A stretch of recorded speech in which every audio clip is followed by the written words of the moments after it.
Эмнегедир 2 күндөн бери эле биз мурун депутат болгон, мурун соттолгон Садыр Жапаровдун акциясын актуалдуу маселеге айлантпай эле убарып атабыз да. Так айтып коеюн, мен ал жигит менен тааныштыгым жок, таарынычым да жок. Болгону анын саясаттагы саякатын таржымалын тарыхын айтып берейин. 2012-жылдын октябрында ушул ак үйдүн алдында бир чоң акция болуп, Кумтөрдү улутташтырабыз деген уран менен жогорку кеңешке жортул жасалды эле. Улутташтырсын, же болбосо кууп таркатсын. Жортул оңунан чыккан эмес, жонунан чыккан, ал ортодо камалып тынган. Машинесин аңтарганда бир автомат, 2 пистолет чыккан. Андан 6 ай өтпөй Кумтөрдү баса алабыз деген уран менен Барсканда жол жабылып, подстанцияны өчүрүп, эки ортодо бюджетибиз 271 миллион сом зыян тарткан. Милиция менен эл кагышкан, президенттин жарлыгы чыккан, өзгөчө кырдаалды киргизген. 1-июндан 10-чы унутуп калдыкпы? Ошолдон 8 адам камалып кеткен. Канча деген милиция жаракат алган, Кашкар Жунушалиев баш болуп. Кийин октябрь айында ошол жылдын күзүндө Ысык-Көл областтык администрациясын басып алуу болгон. Мына ошондагы уюштурганын артында Садыр Жапаров турган деп кече Эмилбек Саламатович кашкайган чындыкты айтып берди. Андан кийин мына кече келип ГКМБны басып алганга аракет кылды эле. Биз аны ушунчалык улуттук лидер кылып атабыз да.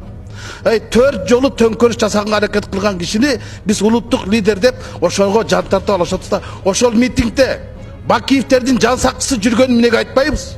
Эмнеге аны жактабайбыз? Көрсөтпөдү УТРКдан Бакиевтердин жан сакчысы жүргөнүн, аралашып жүргөнүн. Биз бүгүн аны ошол милицияларды бир беткей жамандап, бизди коргойт деген милицияны биз кордоп атабыз да. Алар 4 жолу төңкөрүшкө тоскоолдук жаратпадыбы? Бийликти басып алабыз дегенде туруп беришпедиби? Мына Орусия менен Белоруссияда деле 100 000 деген адамдарга чыккан митингдер болду. Кемпир чалдан баштап сабап салып камашты. Биздин милициялар гумандуулук, мыйзамдык сакташты го. Ошолорду дагы бүгүн бияка чакырыш керек, угуш керек, алар деген күч колдон деп. Күч колдон келгенин билебиз да, кандай күч колгонун. Аны тарых таржымалдырып билебиз да. Мамлекетти басып алам деп жаткан адамдарга тоскоолдук кылган биз бүгүн милицияны бир бетке жамандап атабыз да, омбудсменди чакырып отчеттун коюп. Омбудсмен кече айтты. Жолуктум деди, бирлик бала алдагы кармаган убакта таяк жепти, камерадан эмес. Анан камерада меле аларды сабап жанчып аттырды. Уят.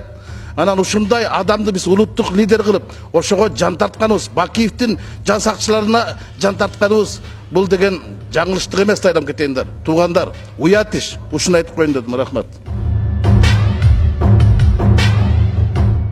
Садыр Нуркожоев жөнүндө эми аны деле ошол адамдарды барымта калган деп, ошо барымта калаткан адам Каптагаев өзү каршы пикирин айтып атпайбы? Мен Садыр Жапаровдун күнөөсү жок, керек болсо мен сотто көрсөтмөн дегенде, бунун өзү эле Садыр Нуркожоевдун дагы бир кайсы бир саясий ишмердиги үчүн саясий куугунтууга айланып, анан ошол аркылуу камакка алынгандан кабар берет да.